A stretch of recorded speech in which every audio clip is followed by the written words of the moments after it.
Bienvenue sur Design Café, le podcast à la croisée des arts avec David Chervé-Brenac. Salut mes poulettes et mes petits poulets. Alors vous l'entendez pour cet épisode un peu spécial, je suis en balade et plus précisément au Salon de la Maison de la Réunion qui en ce moment bat son plein depuis le 1er mai. J'enregistre donc en mobilité depuis le parc des expositions de la Nordève à Saint-Denis avec mon petit kit de podcasteur intervieweur. Évidemment, nous ne sommes pas en studio donc le son sera un peu différent mais de qualité quand même, tout du moins, je l'espère. Alors le Salon de la Maison cette année c'est 11 jours, 20 000 m² de surface d'exposition répartie sur 8 halls, plus le coin restauration, 350 exposants et plus de 1000 stands. Bon, je ne les ai pas comptés, mais j'ai choisi de faire confiance au dossier de presse des organisateurs. Au travers de la thématique 2025 Mon île, ma case, justement, les organisateurs souhaitaient diffuser un message fort de synergie entre habitat, biotope, écosystème durable et intégration à l'environnement. Je laisse les visiteurs autour de moi déterminer s'ils retrouvent ces ambitions durant leur déambulation, mais de mon côté, j'ai déjà noté un décalage regrettable entre le discours et les actes, en découvrant que les 3 visuels de communication censés traduire en images cette volonté ont, à n'en pas douter, été réalisés à l'aide d'une intelligence artificielle. Alors sans doute qu'aucun graphiste ou illustrateur pays n'était disponible pour proposer quelque chose de plus human-made. Mais bon, vous me connaissez, je cherche souvent la petite bête. Comme d'habitude. Cependant, je suis aussi le premier à reconnaître qu'au milieu des ténors habituels de l'événement, que sont les gros revendeurs de mobilier, les gros vendeurs de matériaux et de solutions pour l'habitat et les immenses distributeurs incontournables d'électroménager qui font de cette manifestation, et à mes yeux, plus une grande foire commerciale qu'un réel salon de la maison, il y a cette année parmi les exposants de plus en plus de vrais créateurs pays qui souhaitent porter haut et loin la création réunionnaise et leur talent de designer.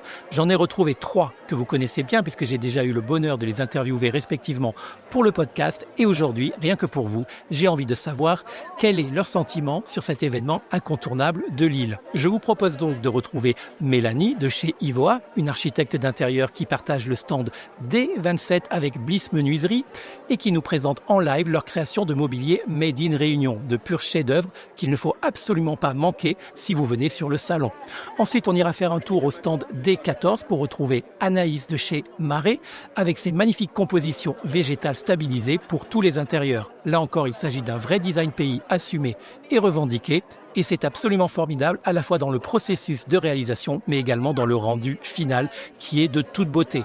Là encore, je vous le dis, c'est un passage obligatoire. Et pour finir, direction l'atelier frisé de Thomas sur le stand F10 pour s'enivrer de ces sublimes illustrations créées à la main, puis imprimées en de nombreux formats pour lesquels j'ai évidemment craqué. Et croyez-moi, je ne suis pas le seul. Et là encore, si vous n'y allez pas, votre visite sera vraiment incomplète. Voilà pour le programme. Amusez-vous bien en nous écoutant, et puis surtout, abonnez-vous à l'émission, partagez-la avec ceux qui pourraient être intéressés, likez et laissez des commentaires, j'adore vous lire, et puis surtout, je réponds toujours. Design Café est un podcast réunionnais libre et indépendant, non subventionné, autofinancé, sans publicité et garanti sans intelligence artificielle. Voilà, allez, on y va.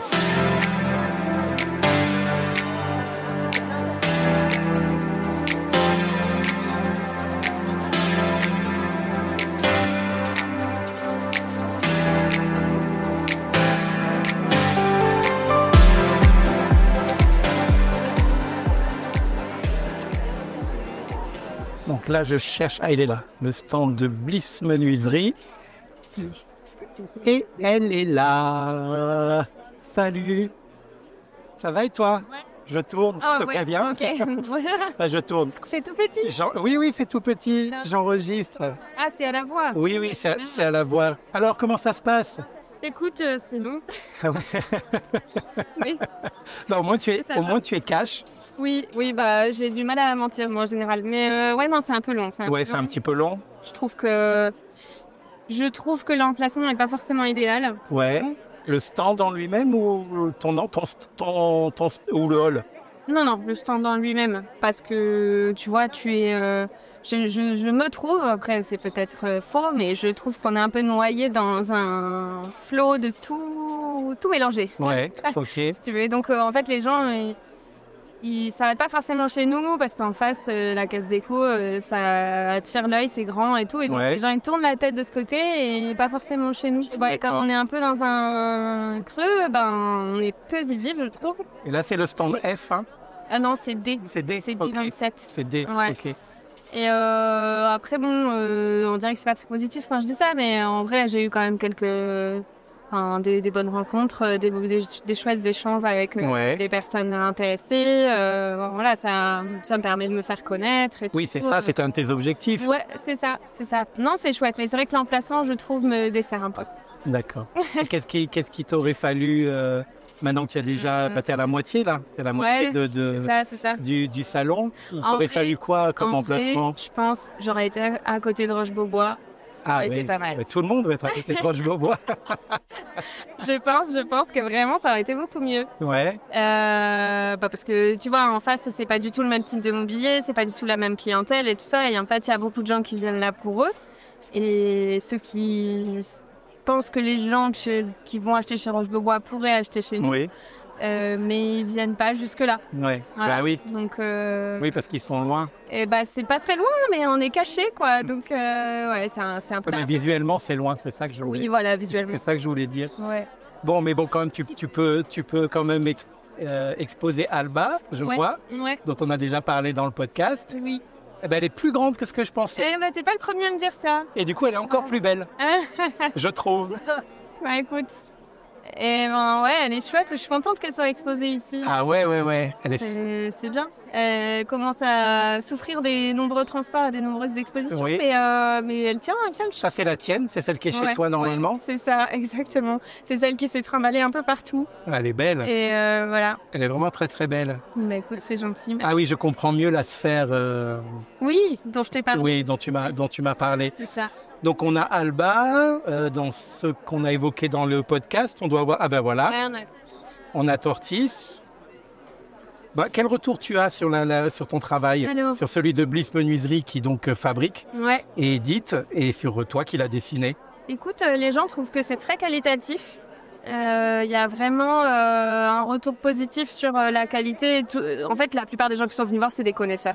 C'est soit ceux qui ont déjà travaillé en menuiserie et bénisterie, soit des gens qui connaissent ce milieu-là et qui connaissent le bois. Et ils savent vraiment que ça a été bien fabriqué avec soin et que c'est de la qualité. Donc on a beaucoup de retours là-dessus. Sur l'esthétique aussi, les gens ils trouvent ça très joli. Et sur le tressage, ça attire souvent. Bah oui. Attire souvent. Donc on a eu des demandes, il y a quelqu'un qui nous a demandé une tête de lit en tressage. D'accord. On a eu quelques petites demandes un peu particulières. Donc c'est chouette ça. Voilà. Et donc il y a 2 tailles pour Tortis. Oui, il y a 2 tailles. Depuis le départ, tu souhaitais faire 2 tailles quand tu l'as créé? Alors non, quand je l'ai créé vraiment au tout départ, c'était un tabouret dans mon esprit. Ah oui, je me rappelle, oui. Ouais, mais ça peut toujours servir de tabouret, mais je pense qu'il faudrait réduire un peu. Et en fait, celle-ci, c'est le prototype. D'accord. Tu vois que les finitions sont un petit peu moins jolies parce que c'est le premier qu'on a essayé. On a fait plein de tests.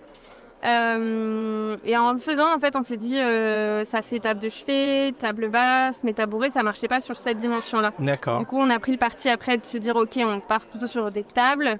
Donc, on a fait une version un petit peu plus grande. Et il y a 2 finitions. Tu as une finition avec un vernis mat et une finition avec un vernis brillant. Et donc là, tu disais celle-là, le petit modèle, là, c'est le prototype. Oui, c'est ça. Est-ce qu'après, on aura des angles aussi arrondis aussi? Exactement. Avec C'est la différence qu'il y a aussi, Et aussi, tu vois, si tu as un peu l'œil, tu vois que là, on voit le fil de bout du bois. Ouais. Et sur l'autre, on l'a mis de ce côté-là. Ouais. Ce qui est mieux. Ce qui est mieux pour avoir une... Enfin, de mon point de vue. Oui. Il y a des gens qui peuvent aimer. Mais du point de vue de l'ébénisterie aussi, la règle, c'est que ça, normalement, ça ne se voit pas. Oui. Mais bon, voilà, d'où l'importance de faire un prototype. Ben oui, c'est ça. Et puis là, vous êtes en collaboration étroite avec Bliss Menuiserie. Donc, du coup, ça te permet d'avoir les retours de la fabrication pour faire évoluer ton produit. C'est ça qui est très intéressant dans le duo. Ouais, c'est ça qui est cool. C'est qu'on échange, lui, sur toute la technique. Ça permet aussi de créer différemment. Ben oui, puis le but c'est de les éditer en plus grand nombre, donc il faut aussi que ça soit... c'est de faire de la petite série, on aimerait beaucoup... Petite série, oui. Oui, on aimerait beaucoup faire de la petite série, c'est ça. Ouais. Après on a plein de projets avec Bertrand, mais... Bon, et il est où là Bertrand aujourd'hui? Oh, il n'est pas encore là, mais il va arriver. On se relaye un peu parce que... D'accord. Et on a le fameux Bola. Oui, c'est ça. Bola. Donc Bola, c'est ta 2e création. La première, c'était Alba. Ah oui, c'est ça, exactement, oui. Alba, que j'ai créé en 2018. Ouais. Et Bola, depuis 2025. Et après, Tortis, qui est venu quelques mois plus tard, assez rapidement d'ailleurs. Mais c'est la dernière née. Ouais. C'est la petite dernière. C'est ça. Et il y avait ça aussi. Mais alors, Celui-là, il s'appelle Géo. Ça, c'est quoi? C'est un gros guéridon? Alors, on l'a fait en guéridon en table haute pour le salon parce qu'on voulait avoir du volume, mais à la base, c'était dessiné en table basse. Et donc, avec un plateau en béton ciré qui a été réalisé par MD Création. Donc en local? Oui. Toujours en local. Toujours, avec le béton ciré de chez Mortex. Donc, c'est un des 2 applicateurs sur l'île. D'accord. Ils sont assez peu. Avec un nuancier de plusieurs coloris disponibles. C'est ça. Et du coup, ici, on retrouve la petite touche de la collection avec... Ah oui, ok. Le roi clair. C'est pas facile à éditer ça, à réaliser. Une teinte qu'on vient appliquer sur le plaquage chêne. Comme un pochoir en fait? Oui, un peu. En fait, c'est à la main? C'est à la main. À la main, ouais, d'accord. C'est à la main. Tout à la main. Donc voilà, le principe c'était d'avoir les formes géométriques de base, le cercle, le triangle, le carré, de visibles. Il te reste 5 jours pour faire le tour de tous les stands et puis leur en vendre un pour l'année prochaine. Ça aurait été pas mal. Parce que c'est un outil qui est pratique pour les expositions. Ouais. C'est vrai. On s'est dit qu'il était chouette justement pour cet événement-là, il était parfait. Mais du coup, ce qui est dommage, c'est que les gens le prennent pour un mobilier d'exposition, pas un mobilier à vendre. Ils le prennent pour un mobilier d'événement.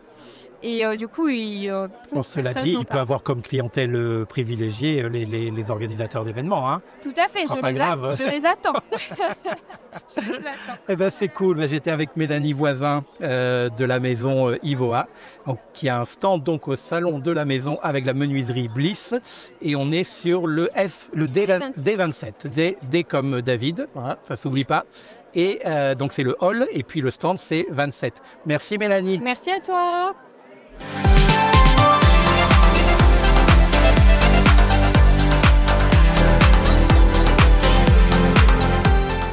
Merci d'avoir écouté cet épisode spécial au cœur de l'événement jusqu'à la fin car vous n'y étiez pas obligé. Le 36e salon de la Maison de la Réunion se termine le dimanche 11 mai à 19h. Alors dépêchez-vous d'y aller avant qu'il ne ferme si c'est dans vos projets. C'est à Saint-Denis. Je remercie Valérie Leperlier, responsable communication de la Nordev, organisateur de l'événement, pour le badge presse qui m'a aidé à réaliser cet épisode. Je vous retrouve très vite pour le prochain. Et d'ici là, abonnez-vous, partagez, likez et commentez pour mettre le podcast en l'air. Allez, ciao!